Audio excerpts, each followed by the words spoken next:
श्री राधा कृष्णाय नमो नमः। सर्वप्रथम मैं भगवान श्री राधा कृष्ण के चरण कमलों की वंदना करता हूँ। आप सभी भक्तजनों को भी सादर नमस्कार करता हूँ।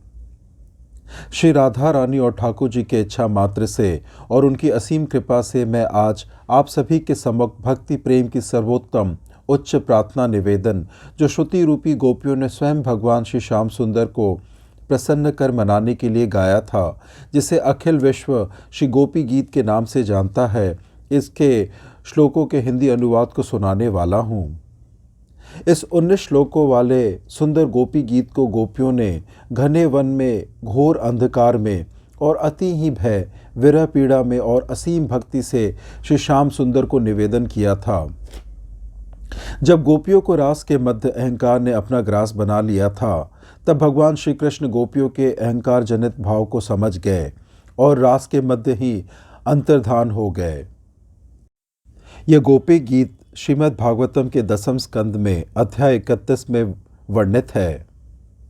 गोपी गीत में ठाकुर जी के प्रति ऐसी प्रेम भक्ति की भावना है कि इसके श्रवण से आप सभी मंत्रमुग्ध हो जाएंगे और श्री कृष्ण भक्ति प्रेम में गदगद।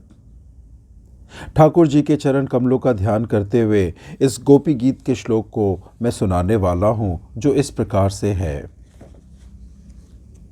गोपियाँ विरह वेश में गाने लगी, प्यारे तुम्हारे जन्म के कारण वैकुंठ आदि लोकों से भी व्रज की महिमा बढ़ गई है। तभी तो सौंदर्य और मृदुलता की देवी लक्ष्मी जी अपना निवास स्थान वैकुंठ छोड़कर यहाँ नित्य निरंतर निवास करने लगी है, इसकी सेवा करने लगी है। परंतु प्रियतम देखो, तुम्हारी गोपियाँ जिन्होंने तुम्हारे चरणों में ही अपना प्राण समर्पित कर रखे हैं, वन वन में भटक कर तुम्हें ढूंढ रही हैं।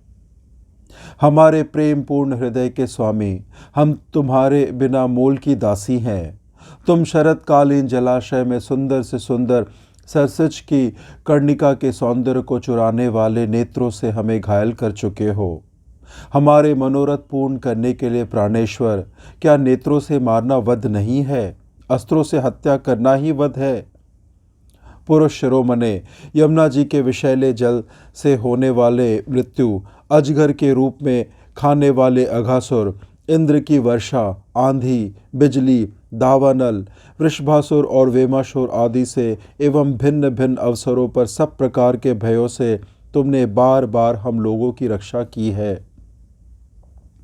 तुम केवल यशोदा नंदन ही नहीं हो, समस्त शरीरधारियों के हृदय में रहने वाले उनके साक्षी हो, अंतर्यामी हो। सखे, ब्रह्मा जी की प्रार्थना से विश्व की रक्षा करने के लिए तुम यदुवंश में अवतीर्ण हुए हो।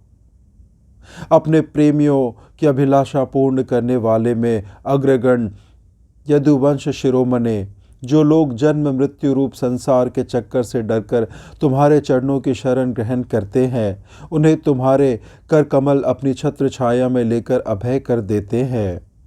हमारे प्रियतम, सबकी लालसा अभिलाषाओं को पूर्ण करने वाला ही कर कमल, जिससे तुमने लक्ष्मी जी का हाथ पकड़ा है, हमारे सिर पर रख दो।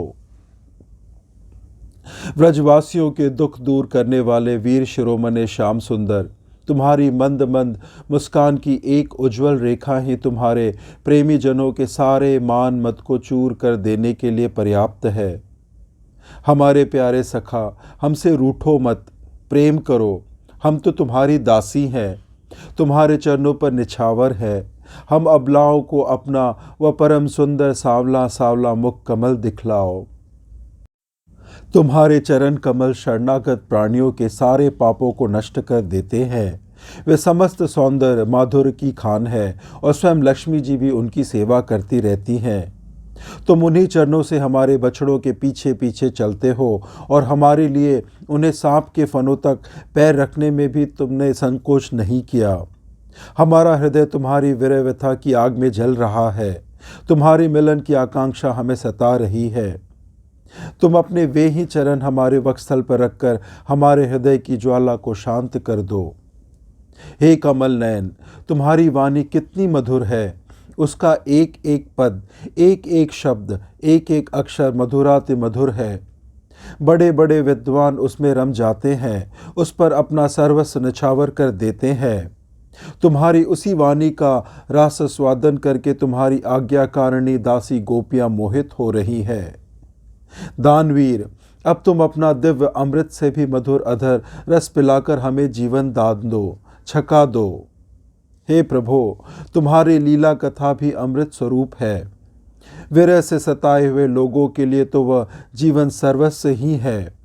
बड़े बड़े ज्ञानी महात्माओं भक्त कवियों ने उसका गान किया है। वे सारे पाप ताप को मिटाती ही है, साथ ही श्रवण मात्र से परम मंगल परम कल्याण का भी दान करती है। वह परम सुंदर परम मधुर और बहुत विस्तृत भी है। जो तुम्हारी उस लीला कथा का गान करते हैं, वास्तव में भूलोक में वे ही सबसे बड़े दाता हैं। प्यारे, एक दिन वह था जब तुम्हारी प्रेम भरी हंसी और चितवन तथा तुम्हारी तरह तरह की क्रीड़ाओं का ध्यान करके हम आनंद में मग्न हो जाया करती थी। उनका ध्यान भी परम मंगलदायक है। उसके बाद तुम मिले। तुमने एकांत में हृदय स्पर्शी ठिठोलियाँ की, प्रेम की बातें कहीं। हमारे कपटी मित्र, अब वे सब बातें याद करके हम शुद्ध हो जाते हैं। हमारे प्यारे स्वामी, तुम्हारे चरण कमल से भी सुकोमल और सुंदर है।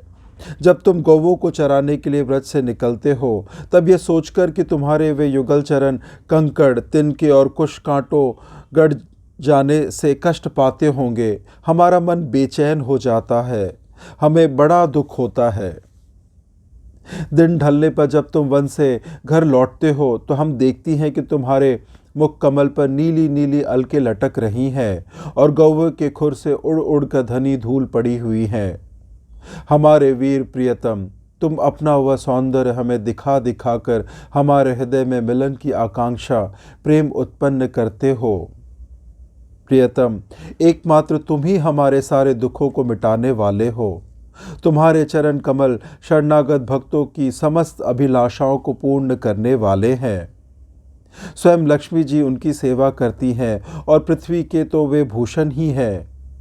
आपत्ति के समय एकमात्र उन्हीं का चिंतन करना उचित है, जिससे सारी आपत्तियां कट जाती हैं।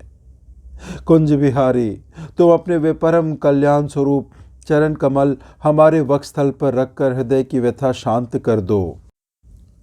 वीर शिरोमणे, तुम्हारा अधरामृत मिलन के सुख को आकांक्षा को बढ़ाने वाला है। वह विरहजन समस्त शोक संताप को नष्ट कर देता है। ये गाने वाले बांसुरी भली भांति उसे चूमती रहती हैं। जिन्होंने एक बार उसे पी लिया, उन लोगों को फिर दूसरों और दूसरों की आसक्तियां का स्मरण भी नहीं होता।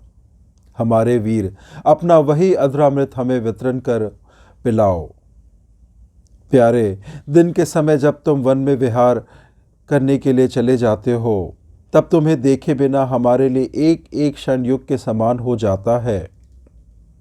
और जब तुम संध्या के समय लौटते हो तथा घुंघराली अलकों से युक्त तुम्हारा परम सुंदर मुखारविंद हमें देखती हैं, उस समय पलकों का गिरना हमारे लिए भार हो जाता है और ऐसा जान पड़ता है कि नेत्रों की पलकों को बनाने वाला विधाता मूर्ख है। प्यारे श्याम सुंदर, हम अपने पति पुत्र भाई बंधु और कुल परिवार को त्याग कर उनकी इच्छा और आज्ञाओं का उल्लंघन करके तुम्हारे पास आई हैं। हम तुम्हारी एक एक चाल जानती हैं, संकेत समझती हैं और तुम्हारे मधुर गान की गति समझकर उसी से मोहित होकर यहाँ आई हैं। कपटी, इस प्रकार रात्रि के समय आए हुए युवतियों को तुम्हारे सिवा और कौन छोड़ सकता है। प्यारे, एकांत में तुम मिलन की आकांक्षा प्रेम भाव को जगाने वाली बातें करते थे, ठिठोली करके हमें छेड़ते थे। तुम प्रेम भरी चितवन से हमारी ओर देखकर मुस्कुरा देते थे और हम देखती थी तुम्हारा वह विशाल वक्षस्थल जिस पर लक्ष्मी जी नित्य निरंतर निवास करती हैं। तब से अब तक निरंतर हमारी लालसा बढ़ती जा रही है और हमारा मन अधिक अधिक मुग्ध होता जा रहा है। प्यारे, तुम्हारे यह अभिव्यक्ति व्रज वनवासियों के संपूर्ण दुख ताप को नष्ट करने वाली है और विश्व का पूर्ण मंगल करने के लिए है। हमारा हृदय तुम्हारे प्रति लालसा से भर रहा है। कुछ थोड़ी सी ऐसी औषधि दो जो तुम्हारे निर्जनों के हृदय रोग को सर्वथा निर्मूल कर दे। तुम्हारे चरण कमल से भी सुकुमार है। उन्हें हम अपने कठोर स्तनों पर भी डरते डरते बहुत धीरे से रखती हैं कि कहीं उन्हें चोट ना लग जाए। उन्हीं चरणों से तुम रात्रि के समय घोर जंगल में छिपे छिपे भटक रहे हो। क्या कंकड़ पत्थर आदि की चोट लगने से उनमें पीड़ा नहीं होती? हमें तो इसकी संभावना मात्र से ही चक्कर आ रहा है। हम अचेत होती जा रही है। हे श्री कृष्ण, श्याम सुंदर, प्राणनाथ, हमारा जीवन तुम्हारे लिए है। हम तुम्हारे लिए ही जी रही हैं। हम तुम्हारी हैं। इस प्रकार से सुमधुर गोपी गीत के 19 श्लोकों की व्याख्या यही संपन्न होती है। आशा करता हूँ कि इसके श्रवण से आप भाव विभोर और उल्लास से भर गए होंगे। श्रवण करने के लिए और अपना बहुमूल्य समय देने के लिए धन्यवाद। श्री राधा कृष्णाय नमो नमः।